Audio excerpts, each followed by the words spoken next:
제가 한국은 끝났다 시리즈를 계속해서 여러분들에게 말씀을 드리고 있습니다. 물론 정책이 좋은 정책이 나오면 대한민국이 끝났다가 아니라 대한민국은 최고다로 갈 수도 있겠죠. 그러나 이대로라면 진짜 대한민국이 끝났다 이렇게 표현할 수가 있는데요. 돈 벌어 중국에 바친다 이 말까지 나왔다는 것은 여러분 진짜 대한민국이 끝날 수도 있다는 그런 생각을 할 수밖에 없습니다. 무슨 말이냐고요? 수출 말입니다. 수출. 지금 대중무역수지 적자가 사실 장난 아닙니다. 장난 아니에요. 여러분 이거 한번 보세요. 대중무역수지 적자가 1년 2개월 새에 200억 달러가 넘어섰습니다.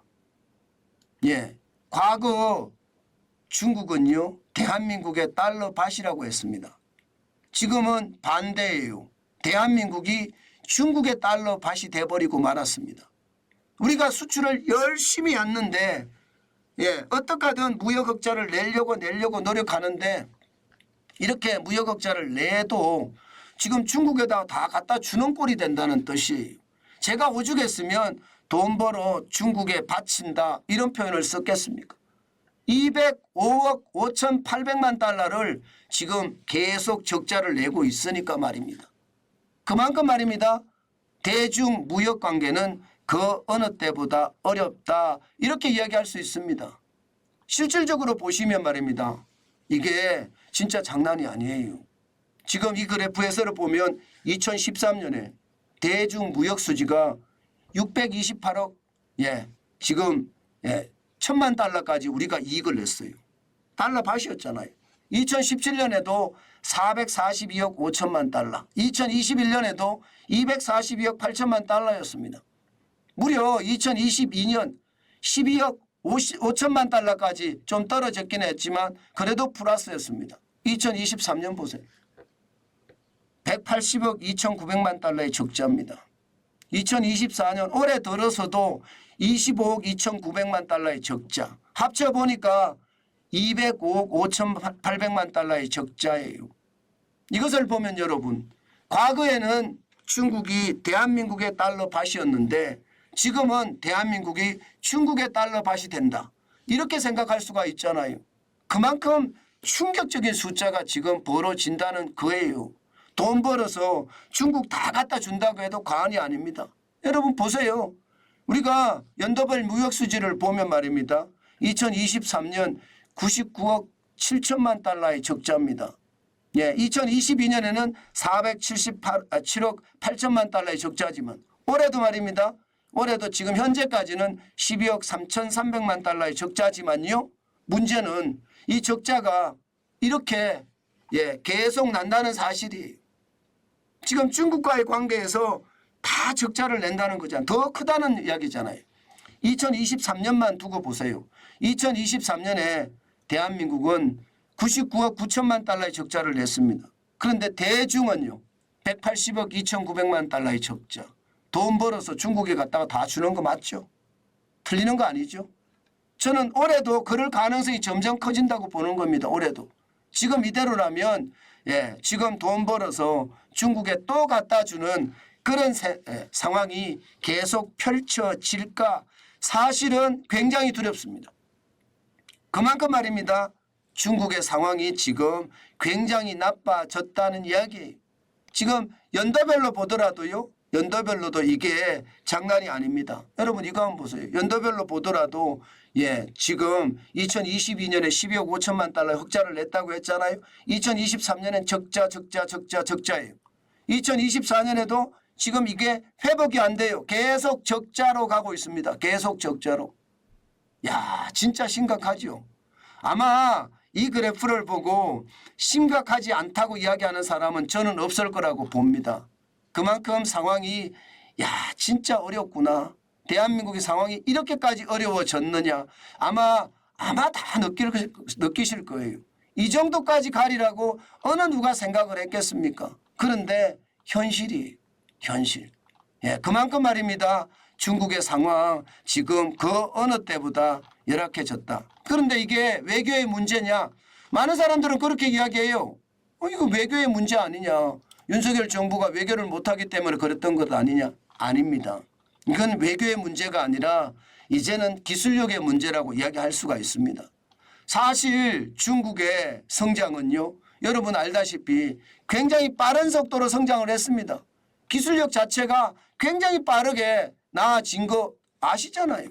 지금 어떤 분야에서는요. 중국이 우리보다 기술력이 앞섭니다.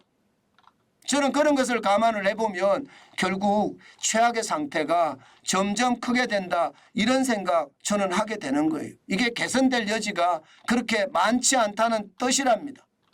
야, 여러분 저는 앞으로도 이런 사태가 많이 벌어질 것 같거든요. 그래서 더 충격이 되겠다 이런 생각도 저는 진짜 많이 합니다. 제발 우리 기술력 좀 살려야 되는데 얼마나 기술력을 살릴 수 있을지 두렵죠. 그죠?